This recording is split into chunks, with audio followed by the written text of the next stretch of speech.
లేదండి, మా అత్తయ్య గారు పైకి కనిపించేంత జడ్డవారు కాదండి. ఆమెలో కనబడని మంచితనం కూడా ఉందండి.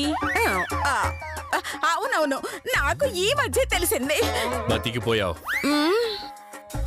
ఇంతకీ మళ్ళీ పెళ్లి విషయం ఎంతవరకు వచ్చింది?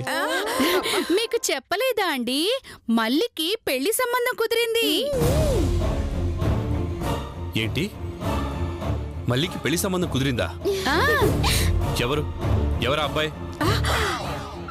కుజేష్ బాబు అని మంచి బిజినెస్ మ్యాన్. కుజేష్ నిజంగానా?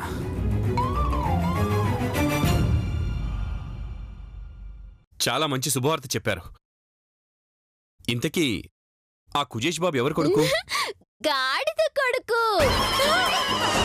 ఏయ్, ఏం మాట్లాడుతున్నావు? గాడిద పెళ్లి కొడుకు అనడమే తప్పైతే మగ గాడిదకిచ్చి పెళ్లి చేయడం ఇంకింత తప్పండి.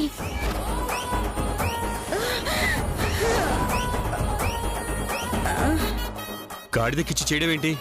అవునండి, మీ కాబోయే అల్లుడు గారు ఎవరో కాదు, సాక్షాత్తు అడ్డగాడిద గారు.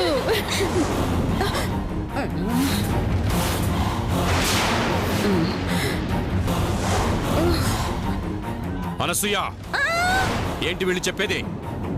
అసలు ఈ కుజేష్ బాబు ఎవడో?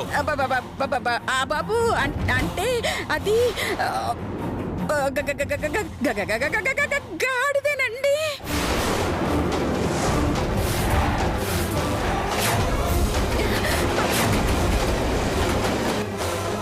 గాడిద అంటే ఆస్తి కోసం నా కూతురులో గాడిదకిచ్చి పెళ్లి చేయాలని చూస్తున్నావా? తన జీవితాన్ని సర్వనాశనం చేయాలని కంకణం కట్టుకున్నావా? నన్ను నా కుటుంబాన్ని సర్వనాశనం చేసినా ఇంకా నిన్ను ప్రాణాలతో ఎందుకు ఉంచానో తెలుసా? నా కూతుర్ని పెంచి పెద్ద చేసావన్న ఒకే ఒక కారణంతో. లేదంటే ఆ రోజు ఆ పెళ్లి పందిట్లోనే నిన్ను చంపేస్తుండేవాడిని. అయినా నువ్వెంత దుర్మార్గురాలువో తెలుసుండి కూడా నిన్ను నమ్మడం నాదే తప్పు. నా కూతురికి ఇంత అన్యాయం చేయాలని చూసిన నీ మొహానికి చిల్లి గవ్వ కూడా ఇవ్వను. నా కూతురు తీసుకొని ఇప్పుడే వెళ్ళిపోతాను. పిలువు నా కూతుర్ని. అయ్యో రాజశేఖర్ గారు, మీరు ఆవేశపడకండి. ఒక్కసారి నేను చెప్పేది వినండి. ఏం చెప్తావు? మీ కూతురు ముఖానికి ఆ గాడిదే కరెక్ట్ అండి. కుజదోషం కూతుర్ని ఆ గాడిదైనా చేసుకుంటుంది, సంతోషించండి అని. అంతే కదా అత్తయ్య గారు? మీరు కాస్త నోరు ముయ్యండి. రాజశేఖర్ గారు, మీ మల్లీశ్వరికి కుజదోషం ఉందని మీకు తెలుసు. కుజదోషం ఉన్న అబ్బాయి తప్ప ఎవ్వరూ చేసుకోరు. అలా చేసుకుంటే అర్ధాయుషుతో అని చచ్చిపోతారని మీకు తెలుసు. అలాంటప్పుడు తెలిసి తెలిసి ఏ కుర్రాడు ముందుకొస్తాడు చెప్పండి? అందుకే గతి లేక గాడిదకిచ్చి చేస్తున్నాను. ఆ కుజదోషమేదో ఆ గాడిదకు తగిలించి వెంటనే ఎవరో ఒక కుర్రాన్ని చూసి సూపర్ గా పెళ్లి చెయ్యొచ్చు. మీరేమంటారండి?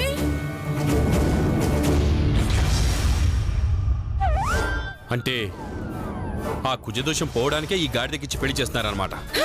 అవునండి, అవును. లేకుంటే గాడిద నాకేమన్నా బంధువా?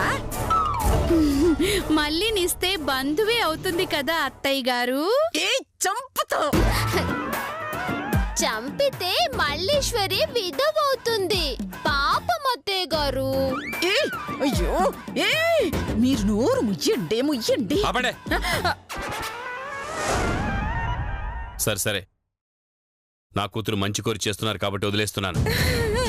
ఈ పెళ్లి చేసేది దోషం పోవడానికి అయినా ఆచార వ్యవహారాలు మాత్రం కరెక్ట్ గా పాటించండి. అయ్యో, నిజం పెళ్లి ఎంత ఘనంగా చేస్తామో అంత గ్రాండ్ గా చేస్తానండి. అవునవును, చాలా గ్రాండ్ గా చేస్తున్నారు. అల్లుడికి కాశ్మీర్ నుంచి కుడితి కూడా తెప్పించారు. ఇదిగో, పెళ్లి ఖర్చులకి 1,00,000 రూపాయలు ఉంచు. 1,00,000 రూపాయలే? అయ్యో, థ్యాంక్స్ అండి. కానీ అనసూయ గారి పొదుపుకి 1,00,000 చాలా ఎక్కువ అండి. ఒక 10,000 ఇవ్వండి చాలు. అమ్మమ్మమ్మమ్మమ్మమ్మ, పెళ్లి గ్రాండ్ గా చెయ్యాలంటే ఈ మాత్రం కొంచెం కావాలమ్మా. ఓ, అయితే ఈ డబ్బు మొత్తం పెళ్లికి ఖర్చు పెట్టేస్తారా? మీరేం నొక్కేరుగా? నొక్కేయడమా అంటే ఏంటమ్మా? అబ్బబ్బబ్బా, మీరు ఆల్ ఇండియా అమాయకురాలు కాబట్టి మీకు తెలియదులేండి. మీ నొక్కుడు గురించి రాజశేఖర్ గారికి బాగా తెలుసు. అది నిజమే. ఈ డబ్బుకి ప్రతి పైసా ఖర్చు నాకు చూపించాలి. మధు, ఆ సంగతి నువ్వు చూడమ్మా. అలాగేనండి. పెళ్లి బట్టలు ఎలాగో కొనాలి కదా, దగ్గరుండి కొనిస్తాను. సరేనమ్మా. ఎంత కూతురైనా ఇలాంటివన్నీ దగ్గరుండి కళ్ళతో చూడడం నా వల్ల కాదు. నేను మళ్ళీ వస్తాను.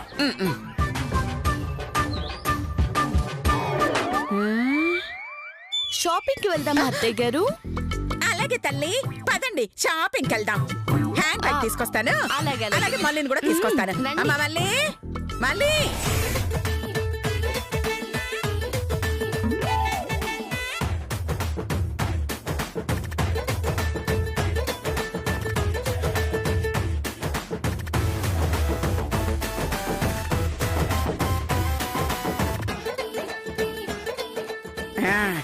ఈ సారీ ఎంతయ్యా?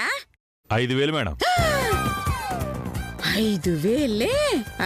500కి వస్తుందా? వస్తుంది మేడం. చీర కాదు, జాకెట్.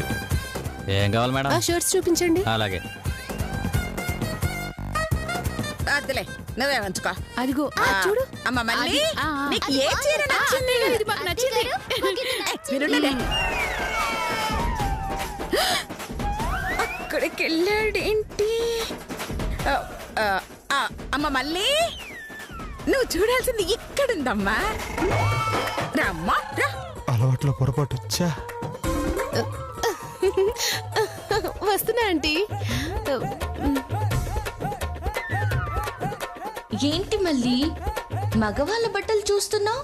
వాటి మీద మనసు లాగేస్తుందా? నాకెందుకు లాగుతుంది మధు? నేనేమైనా వాటిని కడతానా పెడతానా? అయితే కాబోయే భర్త గారి కోసం చూస్తున్నావన్నమాట. ఎవరా భర్త? గాడిదా? ఆ గాడిదే. సర్లేమ్మా, నీకే చీర నచ్చిందో చూడమ్మా.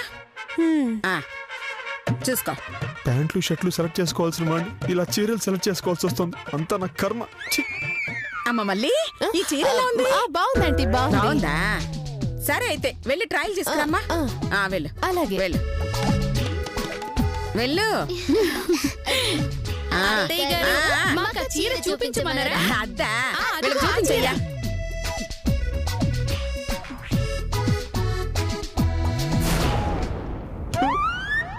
యదవ జన్మ.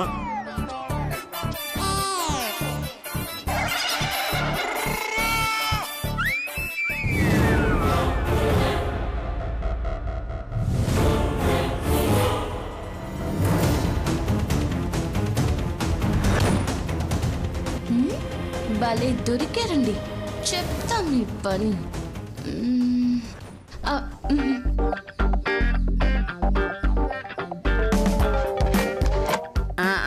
అదిగో ఎల్లో దిగు.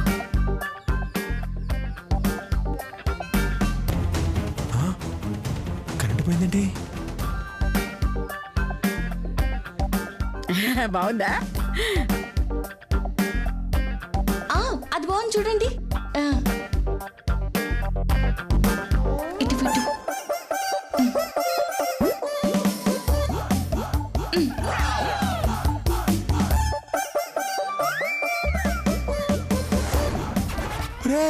నా విగ్గు. అమ్మయ్యా, కరెంట్ వచ్చేసింది.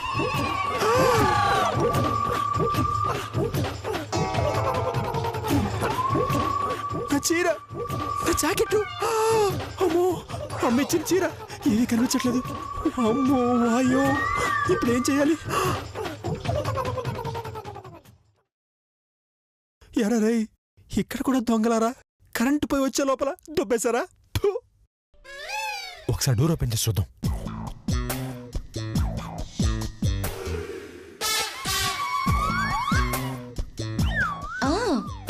ఎలా వస్తారో చూస్తాను. అమ్మో, ఆ దయ్యం ఎదురుకుండానే ఉంది. ఇప్పుడు నేను ఇలా బయటికి వెళ్ళలేను, లోపల ఉండలేను. ఏం చెయ్యాలరా దేవుడా? భలే ఇరుక్కున్నారండి. ఇప్పుడు మీరు మళ్ళీ కాదు చేతు అని తెలుసుకోవడం ఖాయం. అత్తయ్య గారు, మళ్ళీ వెళ్ళి చాలా సేపు అవుతుంది, ఇంకా రాలేదేంటి అత్తయ్య గారు? చీర కట్టుకోవటం రాదు కదమ్మా, కొంచెం లేట్ అవుతుందిలే. ఆడపిల్లకి చీర కట్టుకోవడం రాకపోవడం ఏంటి అత్తయ్య గారు? అయ్యో, నా ఉద్దేశం కొత్త చీర కదా, నలక్కుండా కట్టుకునేసరికి ఆలస్యం అవుతుంది అంటున్నా. ఓ అంతేనా? పెళ్లి కొడుకు గాడిదని పెళ్లి చేసుకోవడం ఇష్టం లేక పారిపోయిందా? ఛ, ఛ, ఛ, ఛ. అలాంటి పనులు మళ్ళీ చెయ్యదమ్మా. ఏమో, నాకైతే అనుమానంగానే ఉంది. డౌట్ ఎందుకు? మళ్ళీ లోపలుందో లేదో ఇప్పుడే వెళ్ళి చెక్ చేద్దాం పదండి అత్తయ్య గారు. అబ్బా రండి అత్తయ్య గారు. పద పద వెళ్ళు. మళ్ళీ మళ్ళీ బయటికి రా. ఆగండి. మళ్ళీ వస్తున్నా. ఏంటొచ్చేది నా బొంద? నా ఒంటి మీద బట్టలు లేవు, ఎలా వస్తాను వదినా? మళ్ళీ అసలు నువ్వు ఉన్నావా, ఎవరితో అయినా లేచిపోయావా? దేవుడా, అర నిమిషం ఆలస్యం అయితే ఇన్ని నిందలా? ఛీ! అమ్మ మళ్ళీ ఆలస్యం అవుతుంది, రామ్మా.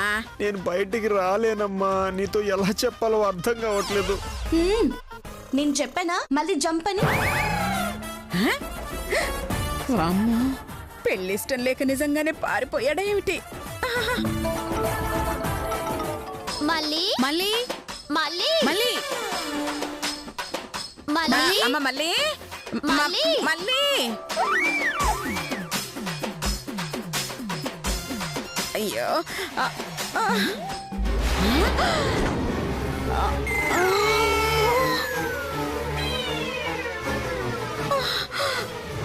అది చేతు చీర విగ్గు కదూ. అమ్మో, అయితే వాడి విగ్గు మాయం చేశారన్నమాట. అందుకే వాడు బయటకు రాలేకపోతున్నాడు. ఎంత బాధపడిపోతున్నాడు. ఇదంతా దీని పని అయి ఉంటుంది. చెప్తా మళ్ళీ మళ్ళీ మళ్ళీ మళ్ళీ మళ్ళీ అయ్యో, అదిగో మళ్ళీ, అదిగో మళ్ళీ. అయ్యో, అదిగో బిల్ కౌంటర్ దగ్గర మళ్ళీ.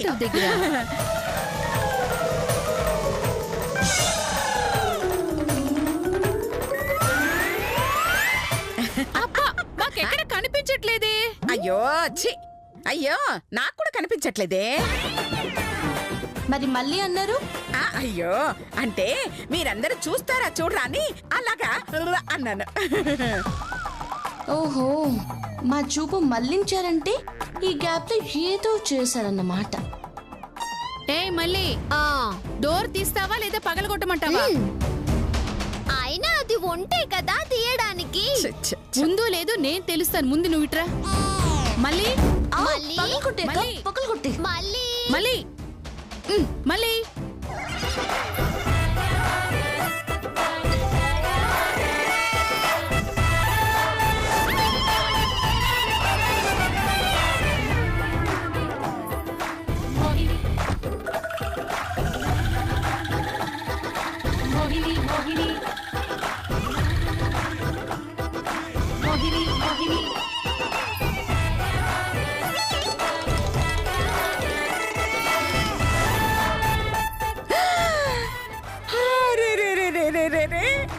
అయ్యో, నువ్వు భలే తయారయ్యావు మళ్ళీ. మోడర్న్ డ్రెస్ లో భలే ఉన్నావు మళ్ళీ. చీర కన్నా ఈ డ్రెస్ లో అదిరిపోయావు మళ్ళీ. Thank you. ఏంటి అదిరేది? లోపలికి చీరతో వెళ్ళి ఈ డ్రెస్ తో ఎలా వచ్చావు? అదే మళ్ళీ అంటే ఎలాగైనా వెళ్ళగలను, ఏ డ్రెస్ తోనైనా రాగలను. ఏం తప్పించుకున్నారండి? అయినా వదులుతాననుకున్నారా? ఈ షాక్ నుంచి బయటపడే లోపు మీ బండారం బయట పెడతాను.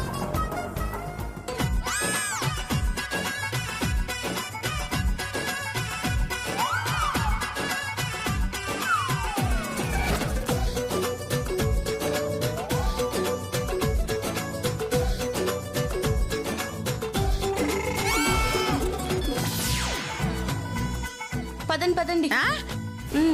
పదండి. మళ్ళీ పదవే. ఇదిగోండమ్మా తీసుకోండి. మొత్తం 30,000 అయిందమ్మా బిల్లు.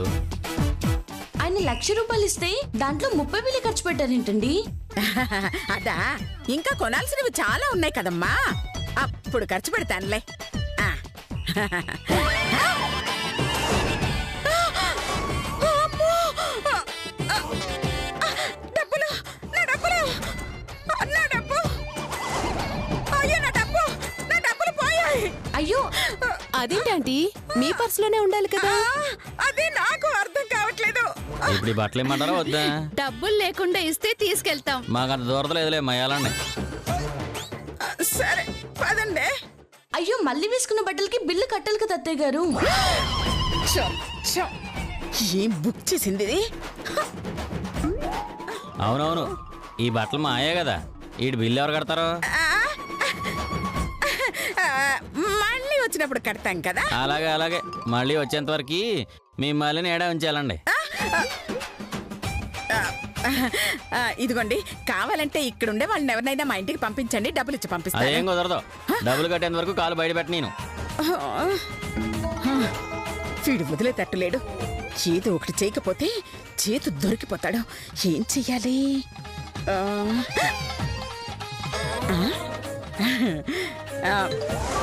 ఏ శిరీష, నీ చేతుకున్న గాజుటి ఇవ్వవే. ఆహా, నేను ఇవ్వను అత్తయ్య గారు. అయ్యో, ఒక గాజుకు 2 గాజులు కొనిస్తానే. అలాగా, అయితే తీసుకోండి, ఇస్తాను. తీసుకోండి. ఆ, సరే సరే, ఆ బట్టలు ఇడిగిండమ్మా. ఇదిగో బాబు, మేం డబ్బులు కట్టే వరకు ఈ గాజు నీ దగ్గరే ఉంచుకో. ఈ బట్టలకి ఇంత పెద్ద గాజా? ఎంత మంచి వాళ్ళండి మీరు. ముందు ముందు ఇంకా తెలిసిపోతుంది మీకు. ఏంటది? మా మంచితనం. వస్తాం బాబు. రండి. అయ్యో అది ఒరిజినల్ కాదు. ఏంటది? అది బట్టలు బాబు, బట్టలు. అమ్మ మధు చెప్పింది చాలు, వెళ్దాం పద. రండి. అమ్మత్తయ్య, కొడుకుని బాగానే కవర్ చేసావు. చెప్తా మీ పని. పద మధు.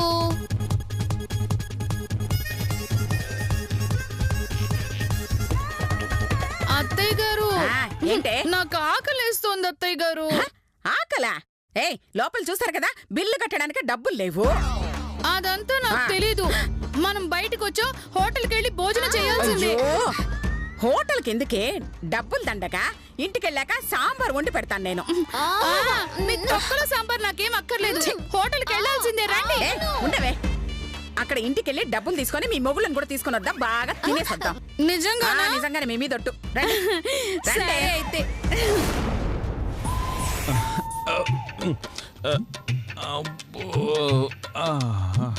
అబ్బా, ఇదిగో 35. అబ్బో 35? వామ్మో, నా వల్ల కాదయ్యో, ఈ బంధంలో నేను అయితే ఓడిపోయాను. మన ఒప్పందం ప్రకారం పూరికి 10 రూపాయలు చొప్పున 350 రూపాయలు ఇవ్వు. 350 రూపాయలా? అలాగే నాయన, ఇస్తాను. 10 ఏంటి? పూరికి 10 రూపాయలేంటి? మా హోటల్లో ఒక వెరైటీ పందెం ఉందండి. ఏంటది? మీకు 50 పూరీలు పెడతాం. అవి మొత్తం తింటే బిల్లు ఉండదు, ఫ్రీగా తినేయచ్చు.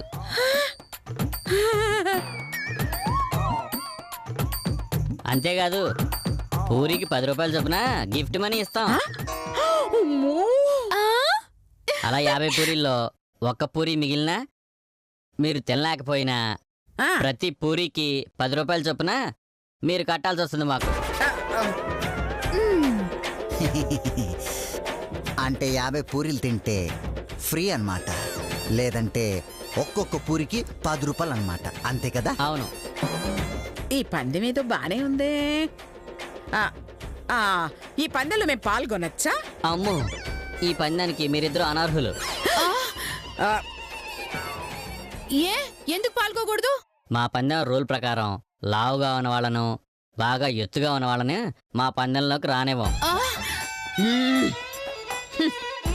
ఈ నగలమ్మ అయితే ఓకే, మా పందెంలో పాల్గొనొచ్చు.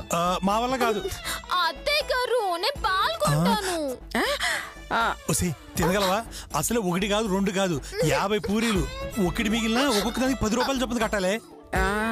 నా కెపాసిటీ ఏంటో మీరు ఇంతవరకు చూడలేదు కదండి. ఒక్కసారి అవకాశం ఇచ్చి చూడండి, నా టాలెంట్ ఏంటో చూపిస్తా. సరే కానివ్వు. అమ్మా అది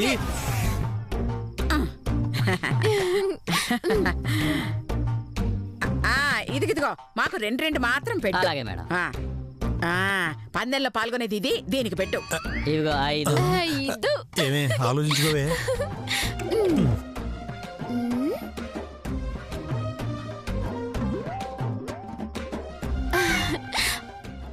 ఆ, 1 2 3 4 5. ఇవాళ పందెంలో ఫుల్ డబ్బులే.